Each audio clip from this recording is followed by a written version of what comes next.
The Joe Rogan Experience. We talked to one. That's what this is. Yeah, when we were at the CDC down in Galveston. I'll never forget it. I'll never forget it either. Scariest fucking interview ever of all, not just that show, just of all time. Sitting with that, I wish I could remember his name, the guy who ran the head of the place. Didn't we have some crazy flight too? We flew in and we didn't have any sleep. Dude, Wasn't it something we nutty? missed a flight because we got stoned and we talked at the airport. And we talked for like a fucking hour and a half, and then suddenly we're like, oh, fuck, our flight. That's right. We didn't just miss it by like 5 minutes either. We missed it by like 20, 30 minutes. And we were at the airport. And it was empty at the airport. Yes. And we're like, oh, fuck, man, we have to tape this show tomorrow. You remember? Yeah, so we had to fly a different flight, and we like barely got an hour's sleep, right? I think one of us might have had some modafinil. Oh, that's right. We took that stuff. Yeah, that stuff, if you've never, like New Vigil, if you've never had, or Pro Vigil or New Vigil, I think they're real similar. I don't remember which one I've used. Yeah. I think Pro Vigil is what I used. No, New Vigil. That's what I used. Definitely. New Vigil. The new one. And it doesn't, it's not speed. No. But it definitely gives you energy and it keeps you awake in the weirdest way. It's like, but you're making an agreement. Like, okay, here's my agreement. I want to stay up. But I promise to get sleep from now on. Right. Like I'll get sleep the next day. I'm not going to keep using this. There's not something I'm going to keep using and stay up all the time. No. Well, that's but, where you go crazy. But you can use it for that. Like Sure. if you're a real crazy person. Like I know some people that use that shit for writing. They write on that shit. Yeah. And they feel like without it, they don't feel like they have any energy. Yeah, man. I mean, that's the trap of all those things. Anything that's any kind of nootropic's going to do that, man. It's like, but also I think some people from the sleep deprivation, that's where they become antennas for the good ideas. You know, they like to get in this like fevered state of not sleeping for days at a time and go literally insane. And somewhere in there, they write really good stuff. That's what News Radio, the staff at News Radio, they used to do that on purpose. Paul Sims, a brilliant guy, the guy who created News Radio, and he thought it would be a good idea to have a writing staff filled with a bunch of psychos who were willing to play video games and stay up till 4 o'clock in the morning every night. And there was like this mad vagabond crew of writers that he had assembled, and they would play video games and just talk shit, and then they would start writing at like 2 a.m. sometimes.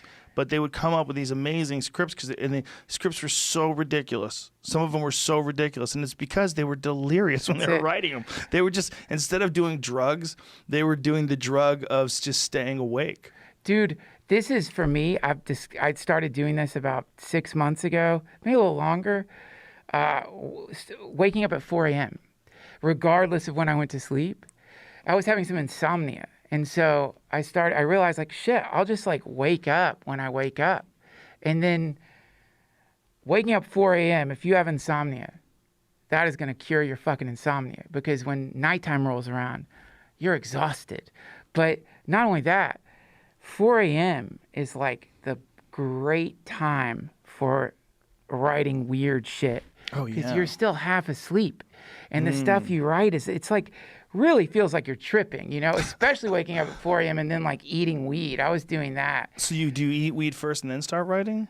Yeah, well, no, my system before the fucking apocalypse was, and again, I wasn't doing this every day, but I did do it for a stretch because I got into David Goggins. Oh, but like, shit. The Goggins flu, man. I'm waking up at 4. I gotta go. But 4 a.m., eat weed, go to the gym. And because I was at the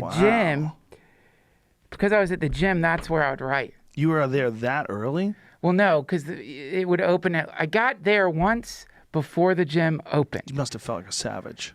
No, I didn't, dude, because what happened was I got to the gym, and then I did it. I felt pretty fucking cool, but then I went into the car, and I had like 30 minutes to blow. And I'm fucking stoned, man. And I'm sitting there baked, and I'm like, fuck it, I'll just like sit in the car and try to meditate. This is in the parking garage of the goddamn Hollywood Equinox. Now, let me tell you something, man. That area of Hollywood is already fucking weird, but I'm sitting there with my eyes closed. I'm kind of tripping. Feel like I'm half asleep, half awake. I look over. There are 2 dudes creeping up to my car window. Creeping up there. And I'm like, what the fuck? I was sitting in the passenger side. I jumped to the driver's side, started the car. I'm driving through the parking garage stoned. These two weirdos were definitely walking up to my car.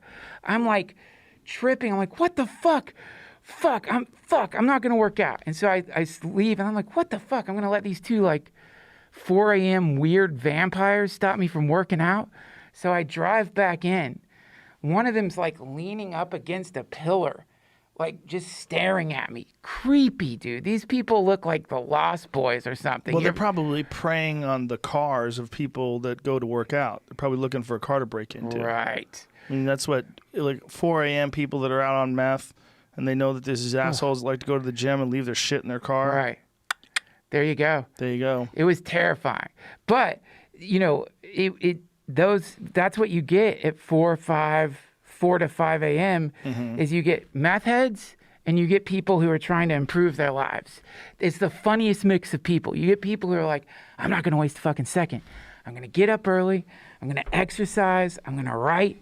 Because that's when, like, I mean, this is a woo-woo idea. Feel free to light that shit again. But, like, there's an idea of prana, which is like energy. And there's more energy in the morning than there is at night. So if you get up at 4, you're getting, like, the purest, most amount of this shit. So that's why a lot of people meditate really early, why, like, a lot of monks get up really early. Is because like it's the most psychedelic time, way more psychedelic than like midnight.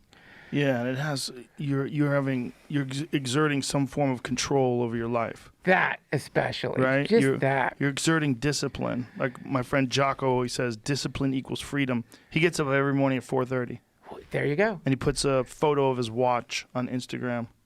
And usually it says go time or something along those lines. Get after it. That's so fucking cool. Every fucking day.